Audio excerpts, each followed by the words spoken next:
some glitter on my face, but this is a life that I'm choosing to live. Bonjour everyone and welcome back to my channel The Waves of Your Soul. Today's video is going to be all about my monthly favorites for the month of September. We're going to be talking about some lifestyle things such as TV shows, books. I have some video games to talk about this month, and of course we're going to be talking about tarot and oracle decks. This is mostly what this channel is about, even though I do really enjoy those monthly favorites. Share a little bit more of myself with you, and we have always great exchanges in the comments. So if it is your first time here, I want to say a huge welcome. My name is Marine, I'm a French tarot reader and a lover of everything tarot, oracle and self-empowerment related. I post videos such as this one where I share favorites. I post videos about tarot and oracle decks because it's a huge passion of mine, and I also post empowering tarot readings, pick a card readings, intuitive guidance, all of that good stuff. I love being able to offer those free tarot readings to you. Take a quick time to say a huge thank you for all the support, kind comments and everything I have gotten in the last, few weeks, few months, especially in the month of September, a difficult month for me. I have been quite open on my channel before that I navigate the waters of chronic pain. I'm very particular with my vocabulary. I don't like to say I suffer from etc. because those terms feel very definitive, which is why you'll often hear me say things like navigating the waters or experiencing, because at least I'm not like imposing some kind of indefinite time for this kind of experience that I'm going through. Side notes apart, the month of September was difficult for me health-wise. I was in a lot of pain and I had quite a lot of physical setbacks. Being able to read your comments, being able to see that you were still enjoying my videos, to see that there were still so many people joining the tide, subscribing, honestly it really did help massively. So I want to say a huge thank you, especially when I am going through those more difficult phases physically. It's so amazing to see that there is so much love coming from the other end of the screen, slowly recovering from those physical setbacks, and it's gonna be an ongoing process. This is something that's been happening for a few years and I'm slowly building myself, regaining strength, etc. But I really wanted to touch on it because if anyone is going through chronic pain, chronic illness or anything like that right now, I want you to know that you are not alone, and that despite what you may see right now, I put my makeup on, my hair is washed, I've got my jewelry, I might give you the image of someone who's totally well. Really don't want people to feel like they're alone, and so if you are watching people's videos on YouTube and you see them happy and smiling and looking like they are totally fine, I don't want you to think that it negates your experience, or I don't want you to feel like you're missing out or anything, because to be fully transparent, my month of September I did not look like this. Spent most of my time at the physio and just trying to work on my body with all my team of great practitioners that are helping me to recover from what has happened to me. Even though I won't go into too much detail about my personal experience, I just want you to know that you are not alone. And so if you are currently going through a difficult time, and by the way, whether it's physical illness or mental illness or both, because let's be real, most of the time they are linked, right? Whatever you're going through right now, I see you. Just know that I really respect you for everything you're going through. Everything is temporary, even the difficult times. I think you're awesome and don't give up.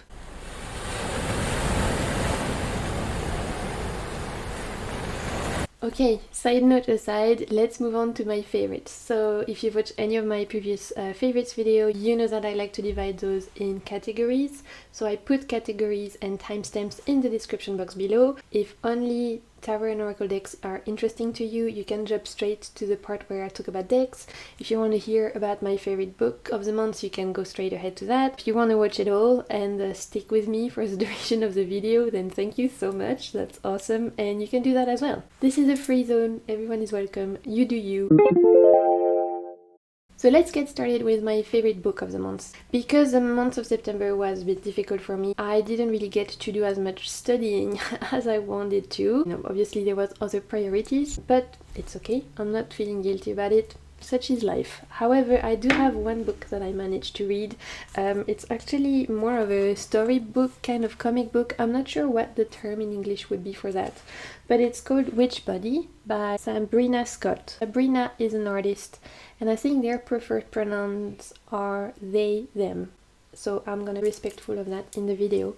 This is a beautiful, amazing book about magic. Now, I don't consider myself a witch, like I don't call myself a witch, but I do a lot of witchy shit, so I guess in the eyes of other people I am probably a witch. I just never really thought of calling myself that, even though I totally understand why so many people would want to claim that title. I think it's super empowering. I admire people who claim that title.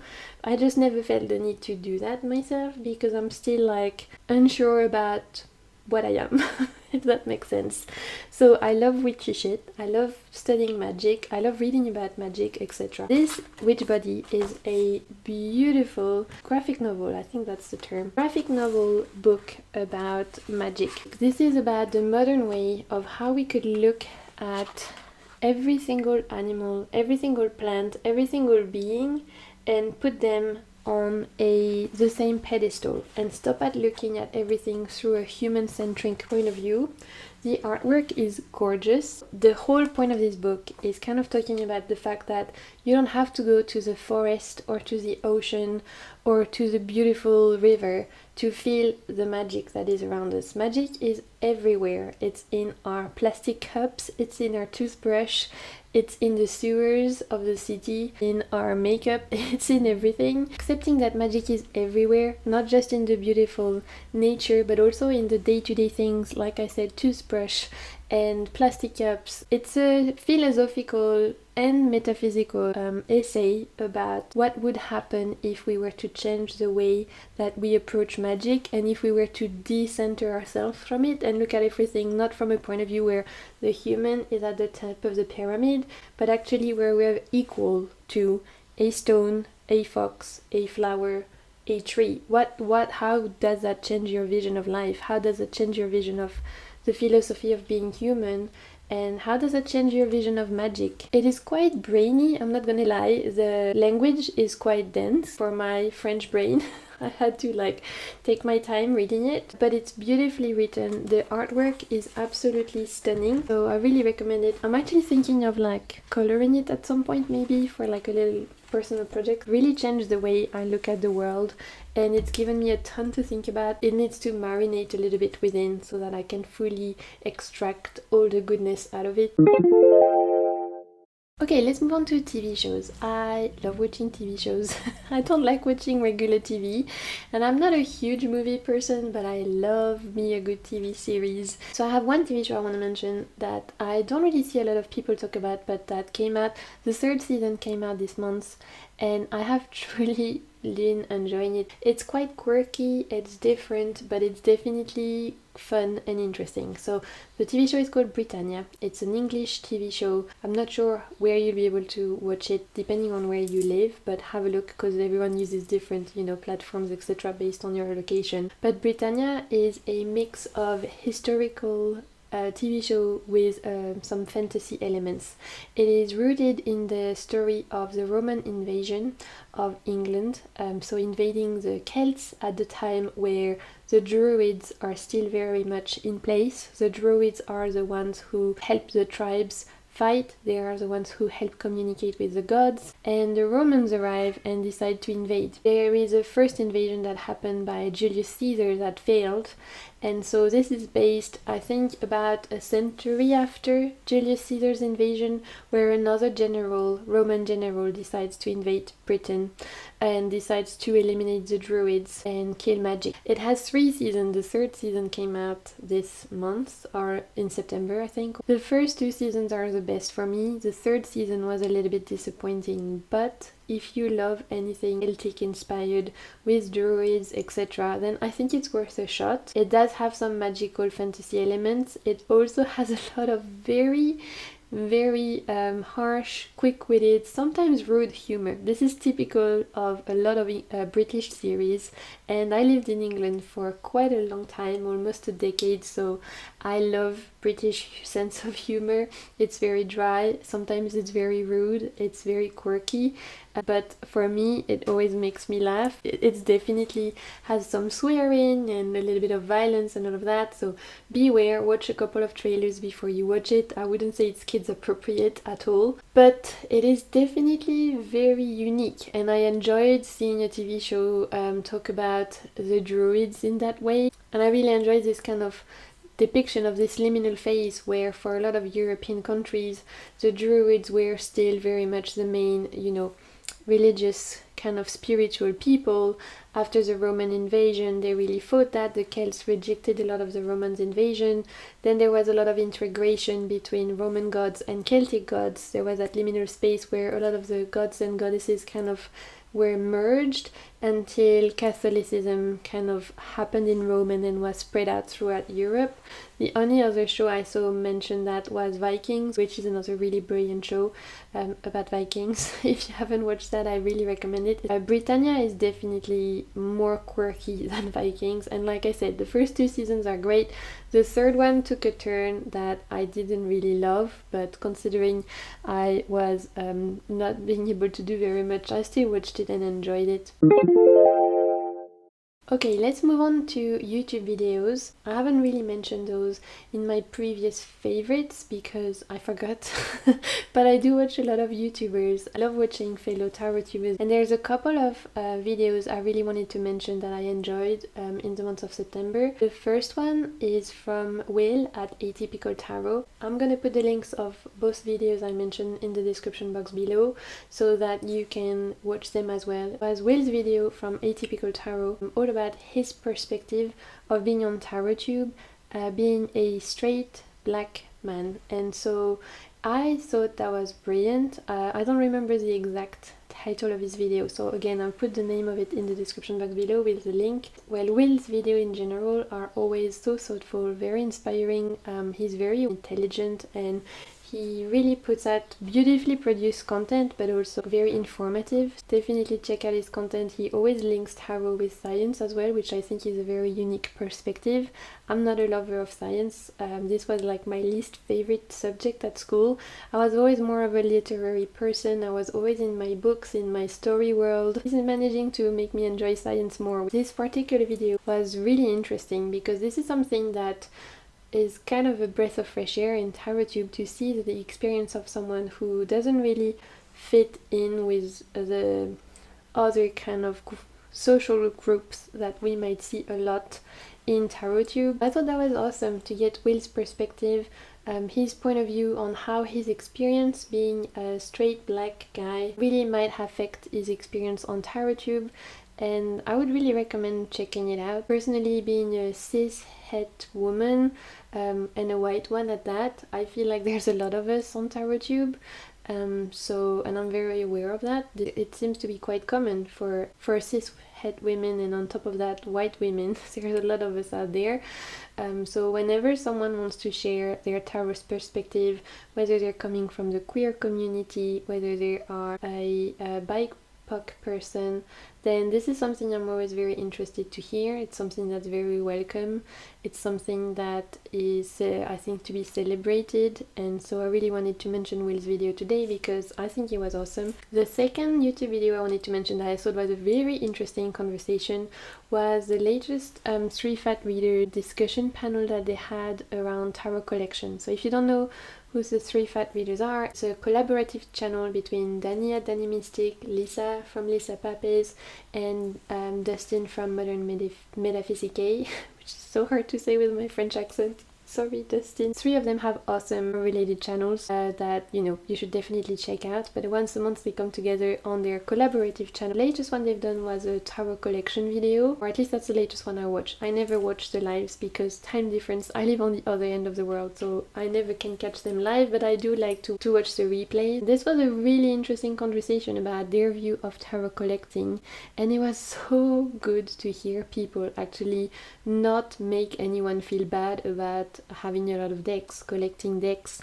being able to be both a tarot reader and a tarot collector. There has been a lot of talk around culling collections, around having to declutter, around how potentially having fewer decks mean that you can go deeper and how having a lot of decks maybe mean that you can't go as deep. They are definitely interesting conversations, but personally don't agree with some of them. And I really aligned with Dustin's, Lisa's and Danny's views on tarot collecting, which is that you can do what the F you want to do, you do you boo. And so if you want to have a lot of decks, have a lot of decks. If you don't want to have a lot of decks, don't have a lot of decks. There's no need to make anyone feel bad about it. There's no need to make assumptions about anyone's finances, mental state, mental health. Do not believe that sharing your tarot decks on YouTube are a form of flexing, because people click on the video. So if you don't want to see it, just don't click on it. I'm responsible for what I put out in the content, in the sense that I always make sure my corner of the internet as inclusive as possible, that I'm gonna be making sure that I'm respectful, but you're responsible for what you click on, and I can't be responsible for what you consume, just as I wouldn't ask you to be responsible for what I consume. Everyone is entitled to do what the heck they want to do. I thought that Dustin's, Danny and Lisa's discussion on tarot collection was very well done. It was very thoughtful.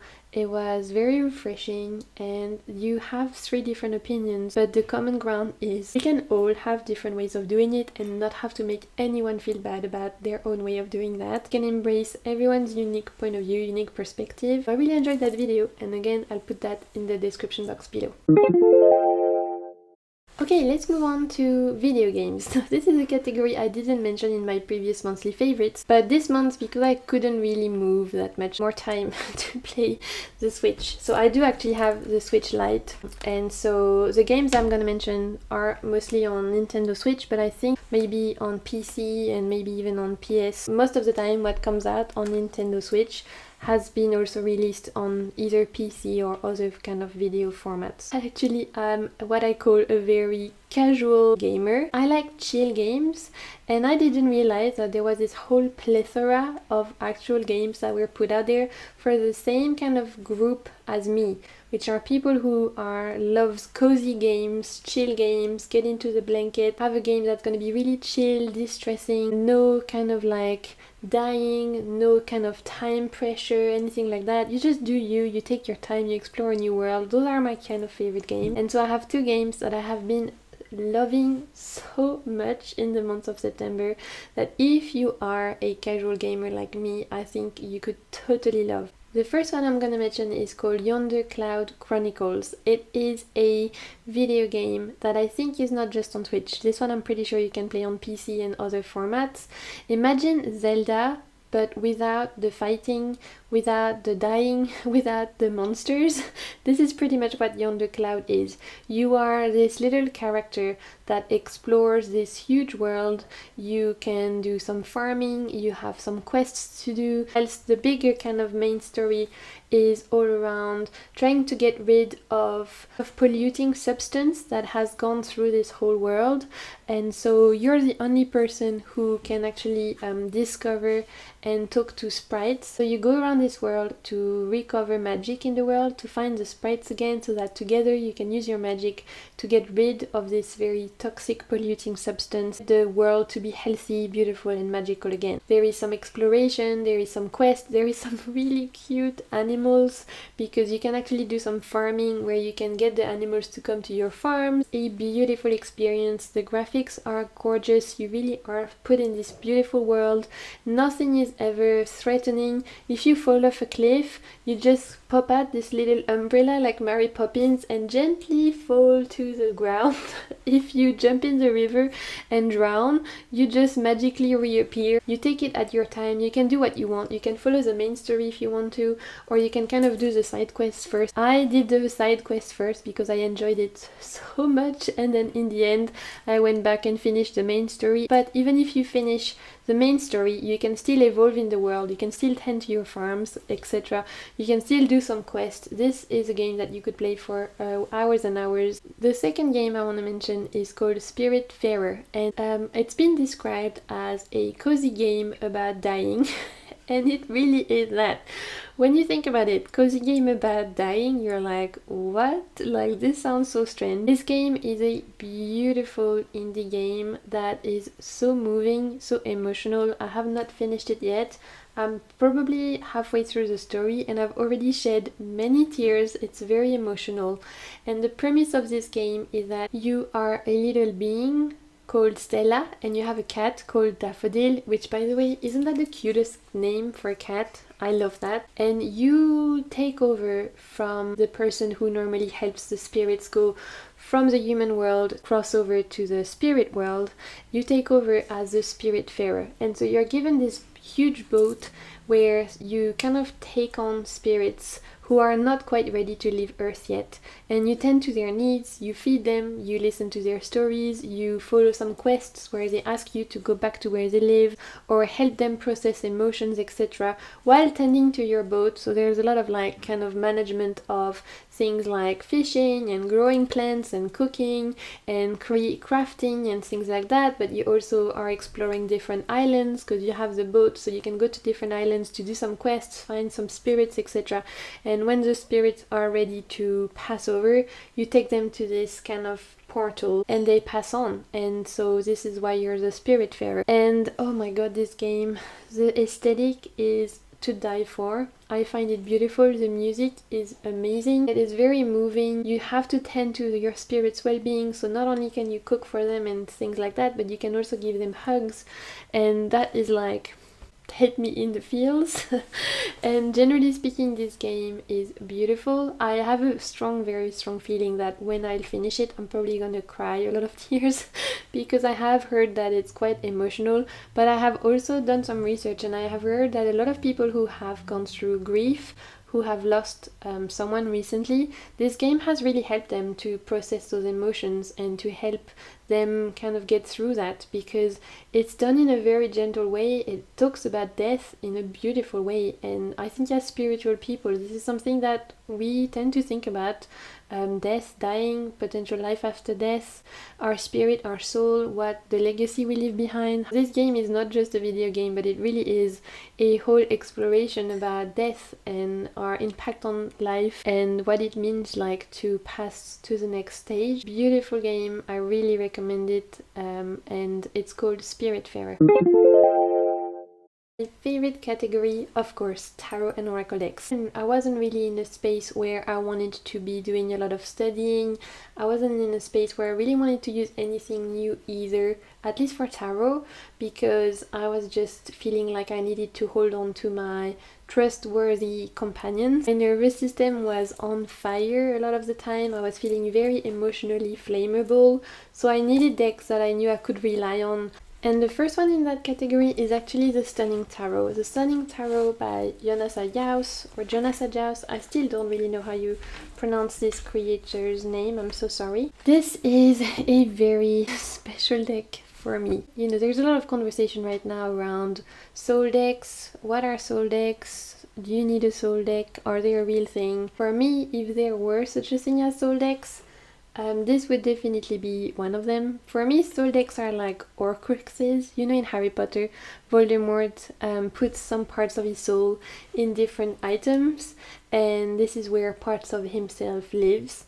I feel like soul decks are like Horcruxes, but for good, not for evil. So part of your soul can still live in that object because you're so connected to it. This is how I approach soul decks, not necessarily the fact that it's a be all and end all and it's going to be your favorite deck forever, but it's just a deck that holds a part of your soul that you had or have a very special connection to, and that you'll always have a little bit of you in that. And for me, the Stunning Tarot is very much that. This is a deck that I've had for quite some time now, either I think as soon as it came out, so a couple of years. It was love at first sight, honestly. It's one of those that I've never really been able to put down. I've talked about it on my channel numerous amount of time, and I just go back to it over and over again. The color scheme is very interesting and unique. As you can see, it is full of pinks, purples, reds, and yellow, and each of the suit is based on a different fantastical world. You have witches in the wand suit, you have mermaids for swords, 1000 Night for the cups, and finally for pentacles you have Egyptian kind of mythology. Those are all my favorite kind of fantasy world. I love mermaids, I love the Arabian Nights, I love Egyptian mythology, and I love witches. So the only thing that this is missing is like Greek mythology, which is like my ultimate favorite, but it's pretty perfect. The line work is stunning, feels very fantasy, but also this deck and I, we just communicate in a way that I can't quite explain, but it just gets me and I get it. It doesn't really follow RWS. I think it's actually more inspired by Marseille and numerology, and yet for me, I read with this very intuitively. I love this devil with the gargoyle. This is very Notre Dame. And the mages are beautiful, the minors are beautiful. This deck takes me to another world, whilst at the same time giving me enough space to process my emotion. This deck really sees me and understands me, and I adore it. I really do. Every single reading I've done with this deck have been very profound, very healing, that I never really see many people talk about. For me, this is a hugely underrated indie tarot deck. Jonasa Diaz also did the Jonasa Diaz Tarot, which is more of a Pepish Marseille inspired deck that is very plant-based, very kind of herbal ally inspired. I have that deck, I really like it, but it's not the stunning, you know what I mean? Like the stunning is where it's at, and it's for me one of those decks that if there was, you know, any kind of zombie apocalypse, it's coming with me. This is coming with me, you know, to the afterlife, so, you know, I can read tarot for all the ghosts out there. Okay, the second deck I really enjoyed this month is actually a continuation from the month of August, and it is the Lubenko Tarot by Emily Lubenko. I've talked about this in my previous favorites video, I've talked about it in my deck haul, so I don't want to go too much into it, but I'm still loving it as much as I did last month, and I couldn't put it down, so I didn't. And I was a bit worried that, because let's be real, the Lubenko Tarot and the Stunning Tarot do have a similar feel, in the sense of they are both fantasy, they both have bright colors, they're both unusual, and so at first I was a bit scared that the Lubenko was gonna kind of take space from the Stunning or compete, etc. But they are actually so different, because they do have both very useful space in my tarot library, and they both serve different purposes really. They both speak a different language, and they are both very stunning. The Lubenko was created by a queer artist. It's nice to support, and it's a beautiful, beautiful deck. This was a Kickstarter I backed, but you can now get it on Etsy. It does have some images that are a little bit more punchy and maybe a little bit more jarring for some people, but overall it's a very hopeful deck. It does kind of help look at the shadows, but in a way where there's so much colors and so much hope and so much movement that it's kind of one of those decks that I've been able to do shadow work with without it feeling like, ugh, I have to do shadow work now. Let me bring out the deck that is like, you know, gonna hit me in the feels, or that's gonna like bitch slap me and make me feel bad about myself. This is not that at all. This is a deck where you could definitely do some shadow work with, but the vibrant colors, the fantasy feel, a lot of the cards that are very beautiful and hopeful makes it not a, you know, difficult experience. I think it's been a great experience for me, and like I said, even when I wasn't feeling so great in the month of September and still needed to do some readings for myself that would have potentially been a bit more, you know, tough, this delivered in a very still, gentle way, and yet very powerful way. Last tarot deck that I really enjoyed in the month of September is actually a revisit. This is a deck I've had for quite some time, and this is a Golden Tarot by Cat Black. It's a mass market deck. It opens like this, and this deck and I have had an interesting journey. I actually included in my recent top underrated mass market tarot decks, which if I remember I'll put a card or I'll put it in the description box below the links if you want to watch it, where I share all of my, in my opinion, most underrated mass market decks. So I've done a video all about what in my opinions are like the underdogs of the mass market tarot world, and this deck was included in that. This deck and I, like I said, really, we went on a journey. It kind of is everything that I shouldn't be attracted to. Even though I have very eclectic taste and I do really enjoy historical things, I was never really attracted specifically to medieval artwork, especially this kind of artwork that feels very inspired by Catholicism, because of the nature of it being inspired by medieval artwork. And at the time, there was a lot, the art we know was very much linked with religion. This deck is a collage style deck reusing pre-existing medieval artwork, and I think the collage has been done beautifully. Everything, I think Cats Black has done an amazing job at finding medieval artwork, putting it together to create a very solid RWS inspired tarot deck. Main thing for me of the deck is the expressions, the characters' expressions, because at the time medieval art, you could really see that the aesthetic was not the same as nowadays. Of course, it really is not even the same as like Renaissance style, etc. People's faces, a lot of the time, they look like they're going through the worst time of their life. And I'm not gonna lie, I resonated with that in the month of September, and so I was like, you're having a shit time living in the dark ages, like you're like dying at the age of 30, having to have lots of kids, and maybe even if you don't want them, probably dying of the plague and all sorts of horrible things. I never thought I would see this deck in that light, but it really did help me to like see the deck with a bit of a sense of humor. It does give some very profound readings, of course. It's full of details. There's a lot of animals in the deck that are hidden here and there. There's a lot of symbolism. So your intuition could get so much out of this deck, but at the same time, the people's expressions are also for me very interesting. It's an RWS inspired, so it's very easy to read. Overall, this deck is a surprise. I've had it for a long time.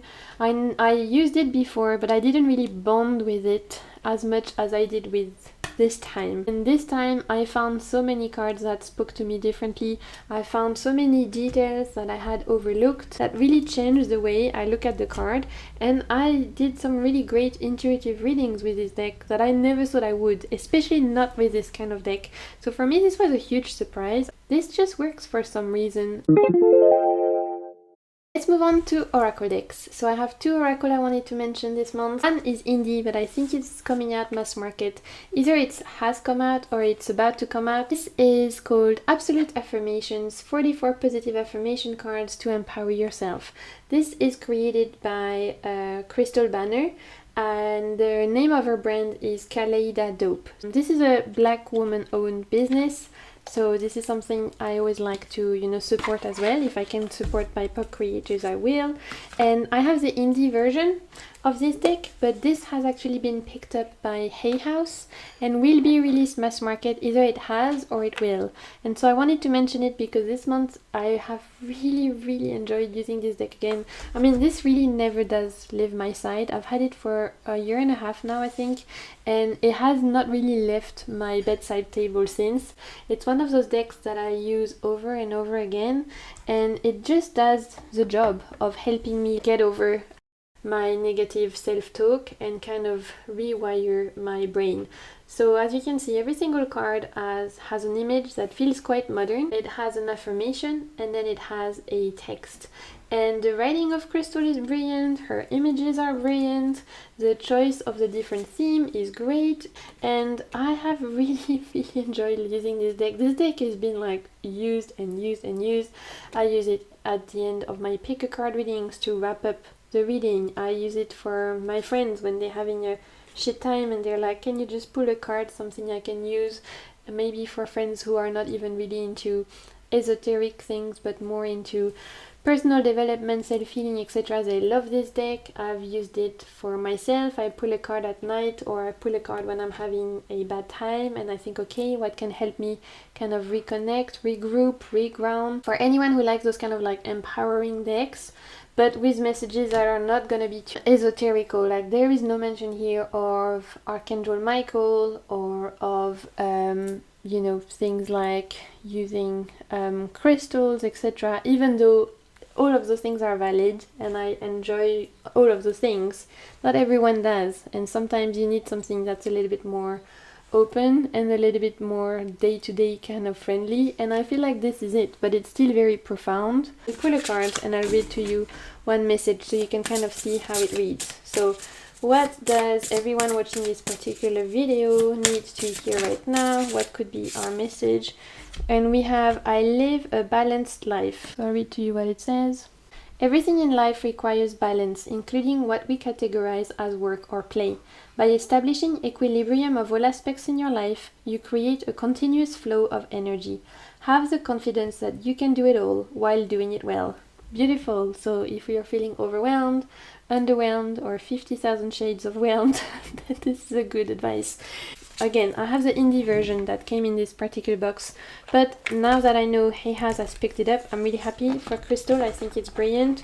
I know that she also has some tarot decks out. I'm very tempted to pick up her Kaleidodope Tarot, I think it's called. Now the postage for anything coming from America is horrendous, and everything gets lost and everything gets stopped at customs and everything where I live, so I'm gonna have to wait until I can order more stuff from her. But I wanted to mention it because I've really enjoyed it this month, and because now it's gonna be coming at mass market, it'll be even easier for you to pick up. And I leave her the name, and I will leave her website in the description box below in case you're interested, because I know she has some other tarot decks, she has some other oracle decks. She's a really dope creator. Okay, let's move on to my last mention of the month. Last deck I want to talk about is l'Oracle du Règne Sarah Wilder.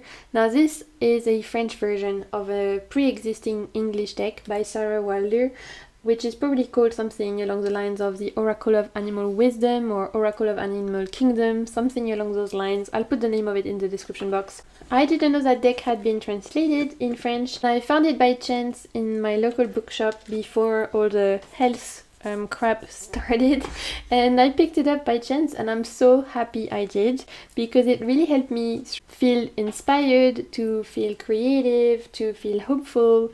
And this deck I'm sure a lot of you will recognize. So this is an animal deck, and it's fairly recognizable and fairly well known. I'm sure it's been out for a few years, and a lot of you will recognize this deck because actually all the borders are different and match the animal, and that's what kind of makes this deck stand out. On every single card you will have a picture of the animal, you will have the name of the animal, and you're gonna have a keyword. You also have a mandala and the number inside the mandala, and the mandala will tell you what category the animal is part of, if it is the air family, the water family, fire, earth, or spirit.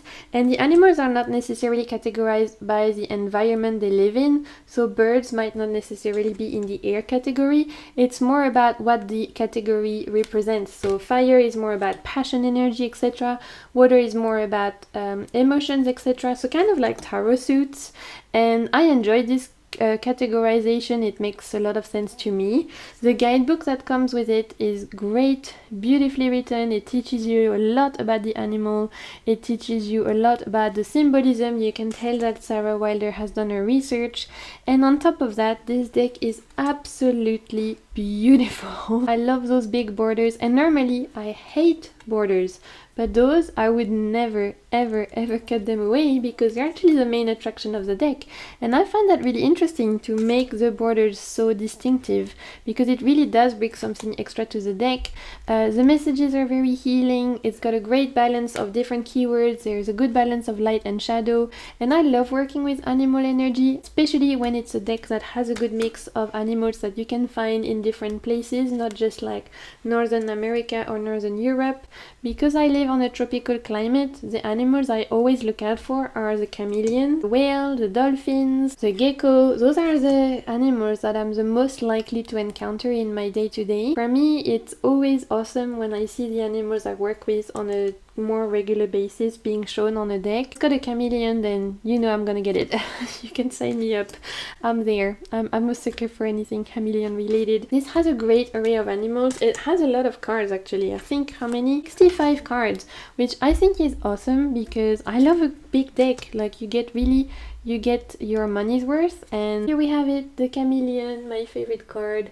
Beautiful. So this is a really awesome animal deck. It's mass market, it's easy to find. In the French version, the backs look like this. I'm not sure about the English version, but I know that cards will look the same on the front, maybe not the same backings. There you have it. Those were all my favorites for the month of September. Thank you so much if you have made it this far in the video. And if you have made it this far in the video, then comment down below chameleon. Will let me know you've watched it till the end, and that will make me so happy to see. You can also let me know in the comment down below what you have been loving in the month of September. What are the decks or TV shows, books, any kind of things you want to recommend, any kind of cozy gamers out there you want to recommend me games as well, please do so. I always love to chat with you. And until my next video, as per usual, I am sending you so much good vibes. Take care of yourself and keep navigating the waves of your soul. Bye!